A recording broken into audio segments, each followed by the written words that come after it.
Мои удары по твоим щекам ничто. Я звала тебя к себе, но сам не шел. Знай, однажды тебя я убью очень медленно. И от тебя давно навеки я бы ушла, но не велит мне уходить моя душа. Ненавижу тебя, но люблю одновременно.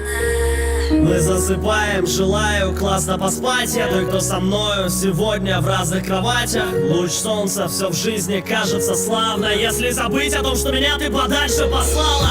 О, да, ты не хочешь знать меня, класть, и я хотел на то, что тебя я потерял. И чтоб убить холод, не хватит мне одеял. Чего ради я тратил столько нервов на тебя, круизы и жемчуг. Все, что тебе нужно, но так ты потонешь в луже эгоизма и желчи. Это признаки женщин, я знаю их от и до. Скажешь, что болеешь, но ведешь ты кого-то в дом. Говоришь что-то внутри, но не истинное лицо. Все эти выкрики на тебя лишь мистика или сон, иллюзорно это. Ведь на деле-то я спокоен и надеюсь, этот кошмар не разделит меня с тобою. Немало крови я пролил в этих боях кулачных, где испытуемый это я. Ну и логично, что ты палач мой. Плач, боль, хамы, не дети возраста школьного. Моральная расчлененка, вот что по-настоящему больно нам. Но только так держим в рукавицах ежовых друг друга. И на этой бойне с тобою не отбиться дешевым испугом. Это не шоу, тут нет кукол. Ты, я, реальный